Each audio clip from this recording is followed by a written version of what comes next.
I'm David Sickles with Fleet Equipment Magazine. Welcome to FE on the Road.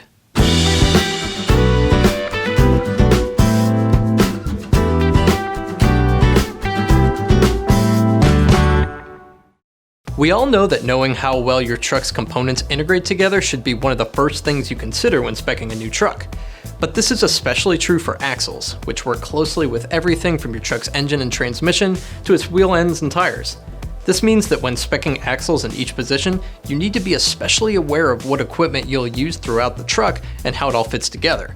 So here are our top 3 tips for optimizing your axle spec. First, ask yourself what you value most. Is it durability, weight savings, fuel efficiency, overall performance power? It's important to understand how application will impact your axle ratio. Your axle choices will be different if you are hauling goods on long haul, on highway routes compared to someone doing a lot of pickup and delivery routes in the city.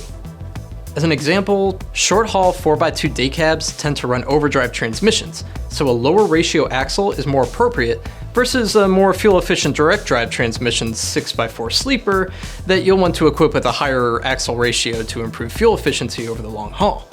If you put that high ratio axle on your short haul truck, well, expect to see torque levels go beyond what your components are designed for.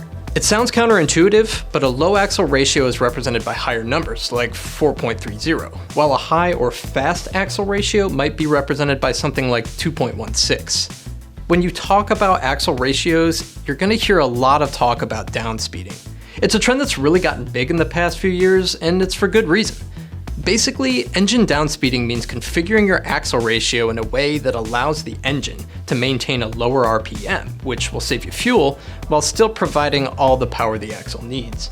If you want to make this work, your transmission needs to be tuned with both engine speeds and axle needs in mind. Higher axle ratio, and again these are represented by lower numbers, are going to work better with direct drive transmissions, which are more suited to highway applications. A truck equipped with an overdrive transmission, on the other hand, is probably better for regional haul and pickup and delivery applications, so lower axle ratios work better here. Now, we covered this topic in depth in season 4 of On the Road, so if you're interested in diving deep into downspeeding, go to fleetequipmentmag.com and type downspeeding into the website's search bar, and we'll also place a link to that video in the description below. Second, speaking of downspeeding, you need to beef up your drive shaft to handle high torque situations. Higher torque means a lot more stress being put onto the axle, drive shaft, and inner axle shaft. In one testing situation, it was found that when decreasing an engine's RPM at cruise speed from 1,450 RPM for a typical engine to 1,125 RPM for a downsped engine, torque loads in the driveline were increased by 57%. Engine downspeeding isn't one size fits all. Every fleet is going to be different. If you aren't prepared with components that can handle that torque, the components you do have are going to have a very short life cycle, especially U-joints. Third, think about your vertical tire clearance.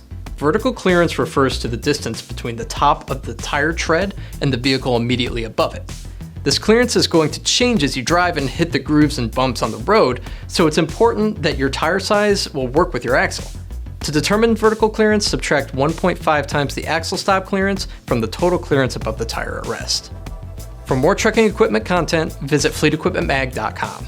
Thanks for watching.